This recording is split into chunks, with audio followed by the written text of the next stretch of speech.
Nani anajua? Haya, njoo. Kila baada ya miaka mingapi? Haya, njoo. Sasa naona wakaka ndio wamekuja. Haya. Kila baada ya miaka mingapi? Kwa majina naitwa Abedi Mtini. Natokea parokia ya Nyagula. Jumuiya ya Mtakatifu Agustino, Kigango cha Nyagula. Jubilei inasherekewa kila mwaka ikipita miaka 5. Haya, wewe kaa huku. Nani mwingine? Mimi naitwa katika jumuiya ya Batizani parokia kila baada ya miaka 5. Haya, kaa huku. Wote wewe umekosea wanatosha Kwa majina naitwa Joshua Michael Ngwaulanga. Jubilei inaadhimishwa baada ya miaka 25. 25. Tumpigie makofi na vigelegele. Kila baada ya miaka mingapi? Kwa majina naitwa Isaac Kindole. Natokea jumuiya ya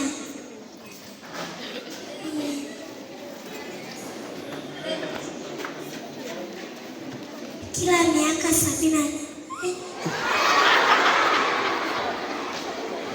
Haya, watoto wazuri. Kila baada ya miaka 25, sawa? Kwa hiyo kama mwaka huu ni mwaka 2025. Je, jubilei ya mara ya mwisho ilisherekewa mwaka gani? Kabla hii. Yule aliyesema inasherekewa kila miaka 25 aje hapa. Yuko wapi? Aliyejibu vizuri swali. Nimpe zawadi yeye.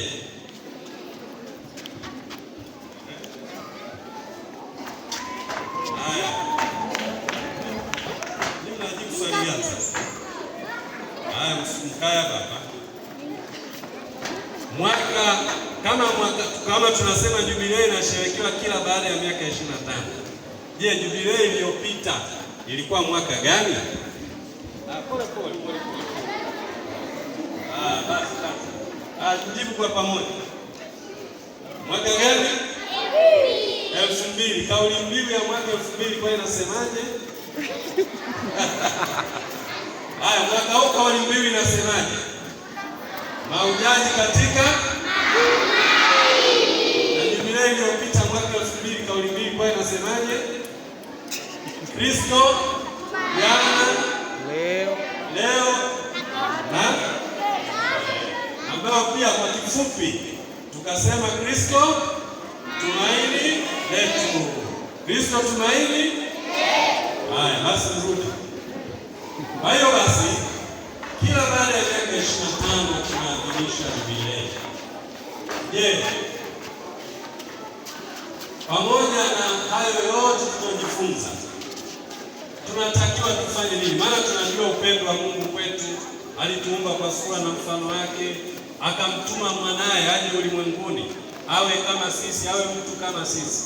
Pamoja na kujifunza huo upendo mkuu wa Mungu, wa kujua kwamba sisi tunatoka wapi na kwamba tuko tofauti na viumbe vingine wa Mungu, sisi tunatakiwa tufanye nini? Andika hilo swali. Sisi tunatakiwa tufanye nini katika jubilei? Tufanye nini katika jubilei?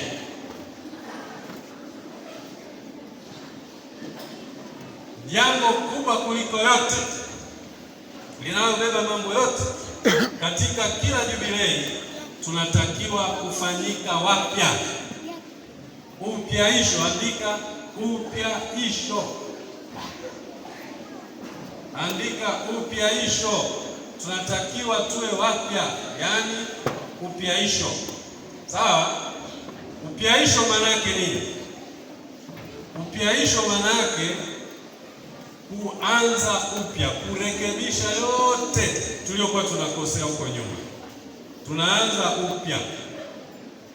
Kwa mfano, huko nyuma wewe ulikuwa unaamka bila kusali.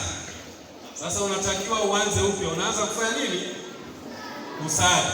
Kama ulikuwa unalala kabla ya kulala hausali, unatakiwa sasa uwe unafanya nini? Unasali. Kama wakati wa chakula ulikuwa usali, unatakiwa uanze kufanya nini?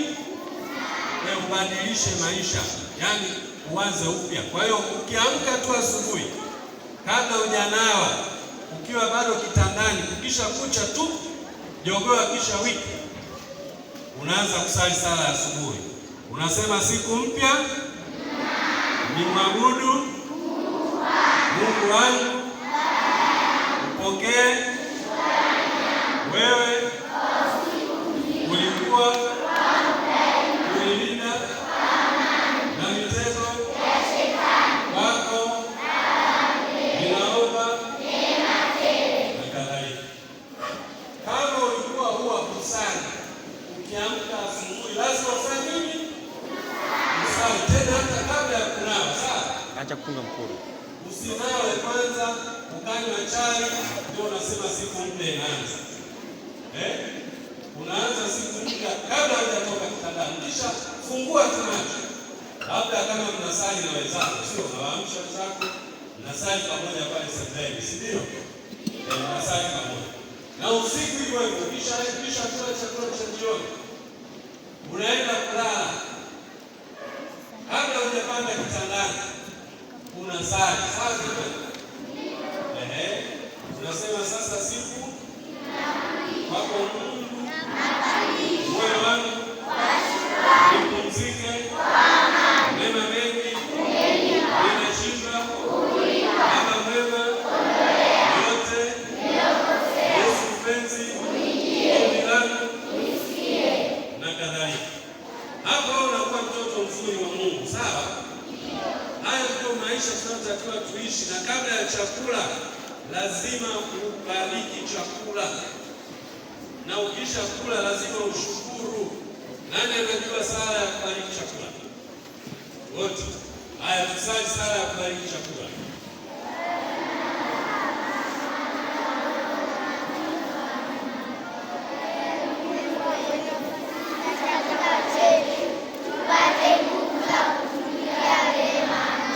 Na baada ya kushiba tunasalije? Amen.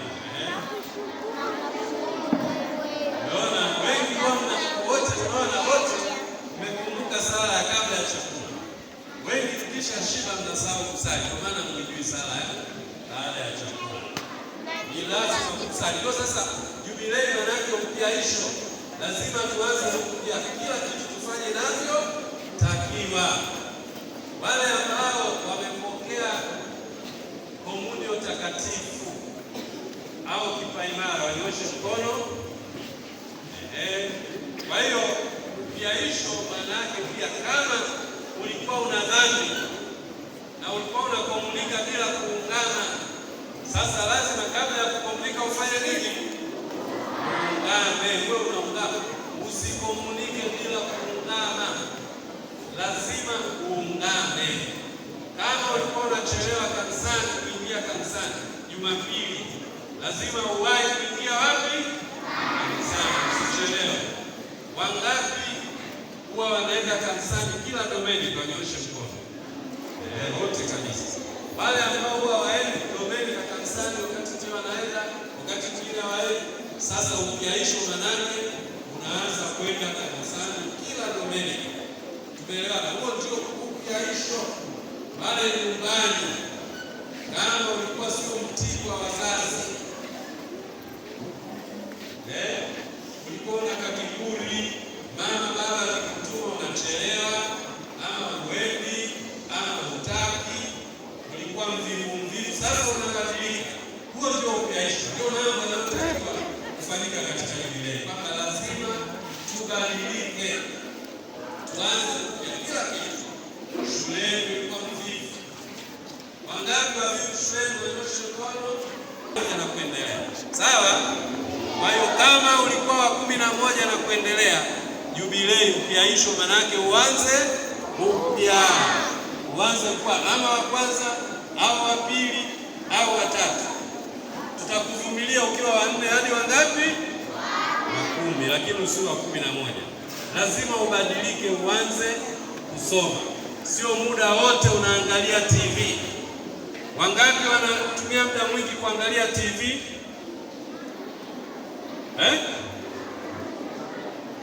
Nyinyi waongo nyinyi. Haya, ngoja niwaulize swali. Wangapi wanajua katuni ya Kilikuu? Kuna mnaangalia TV.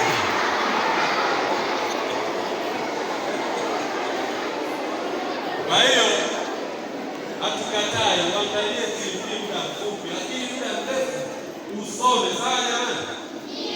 Ukiaisha manake kusoma zaidi. Kusoma zaidi. Sasa kama ulikuwa usomi, unasoma. Shuleni kuna vipindi vya dini au hakuna? Ndio.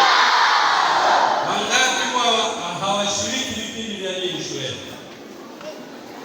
Wangapi wanashiriki vipindi vya dini shuleni? Wote.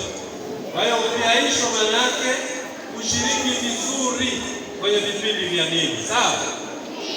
Sasa nataka kujua kama kweli huwa mnashiriki vipindi vya dini shuleni. Nani aniambie, mitume wa Yesu walikuwa wangapi? 12. Nani atanitajia majina yote 12? Majina 12 ya mitume wa Yesu. Majina naitwa Jeremia Pedasto Kimu. Natokea parokia Ipogoro, kigango cha Ipogoro. Jumuiya Stanislaus. Mtakatifu Stanislaus. Mtakatifu Stanislaus. Majina ya mitume tusikie. Wako 12 majina ya mitume. Wewe mshabiki wa timu gani? Wewe unashabikia timu gani? Yanga, Simba? Simba. Tajia wachezaji wa Simba.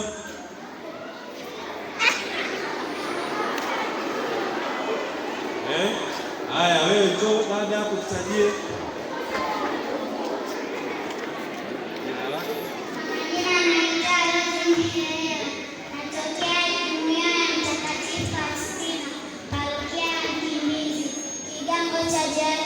Kigango cha Joakim na Hana Mtizila. Mitume hapo 12. Wa kwanza Petro, wa pili Yohane Mbatizaji, wa tatu Mathayo, wa 4 Luka, wa 5 Filipi, wa 6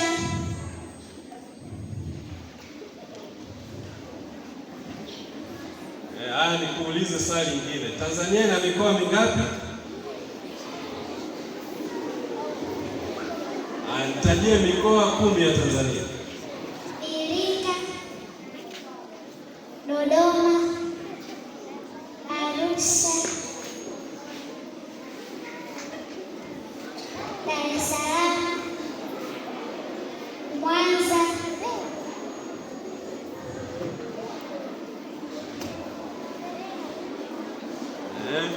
Basi vizuri, walau najua mitume, majina ya mitume amechanganya, lakini walau anajua. Sawa.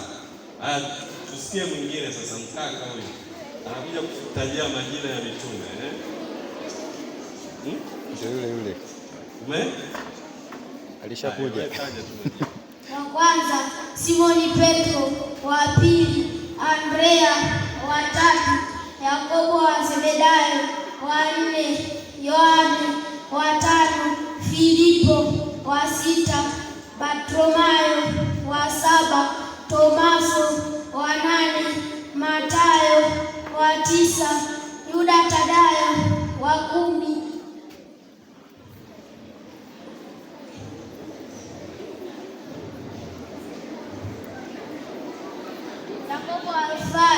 Yakobo Alfayo, wa 11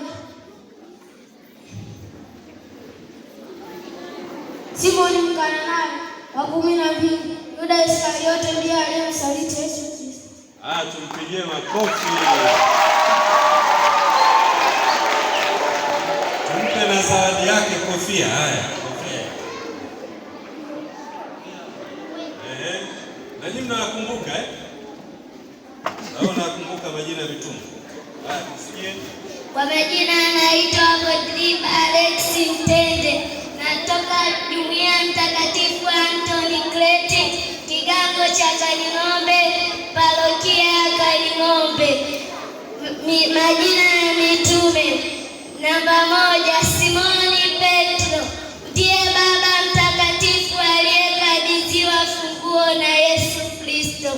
Namba 2, Andrea Nduguye. Namba 3, Zebeda. Namba 3, Yakobo mwana wa Zebedayo. Namba 4, Yohane. Namba 5, Filipi. Namba 6, Bartolomayo. Namba 7, Simoni Mkananayo. Namba 6, Yuda Iskariote ndiye aliyemsaliti Yesu. Namba 8, Yuda Tadayo.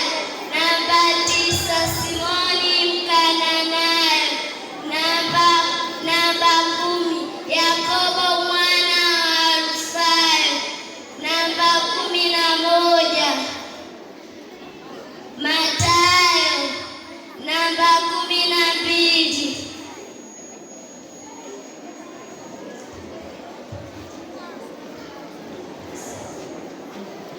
Haya, tumpigie makofi, amejiamini kabisa. Na nimependa aliposema kuhusu Simon Petro. Hebu rudia tena kuhusu Simon Petro. Simoni Petro alikuwa mtume wa Yesu, alikabidhiwa funguo na Yesu. Alisema, utakalolifunga duniani na mbinguni limefungwa, utakalolifungua duniani na mbinguni limefunguliwa. Na Baba Mtakatifu wa kwanza anaitwa nani? Simoni Petro. Haya, sasa zawadi zangu za kule zimeisha, zinaanza za mfukoni sasa. Lazima nimefurahi, amejiamini, lakini pia haya, amepata buku. Haya, vizuri. Nimsubiri maswali mengine, si ndio?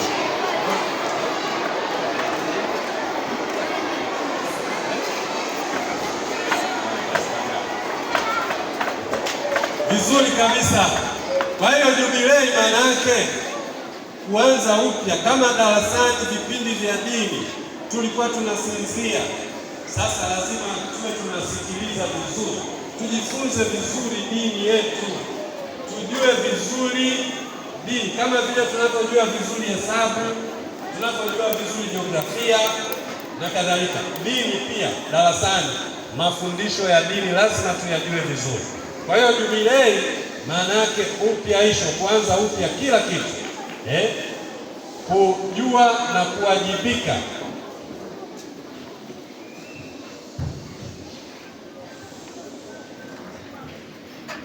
Kama ulikuwa usali, unawahi kanisani, kama ulikuwa huwahi, na kushiriki mikutano, kuimba na kadhalika, shirika linapowaita. Ukisema watoto wa Utoto Mtakatifu waje kwa ajili ya mazoezi, basi uwahi kufika na ushiriki. Usingojee tu mpaka ukisikia kongamano ndio unataka kushiriki. Unatakiwa ushiriki mwaka mzima, sawa? Kwa hiyo tumesema jubilei, jambo ambalo sisi upande wetu tunatakiwa kufanya linaitwa upyaisho. Badilike tuwe wapi? Sasa nataka niwakaribishe muulize maswali. Nani ana maswali? Mtu yote mwenye swali. Haya, tuone mtoto gani ana swali. Njoo uulize swali. Haya, njoo.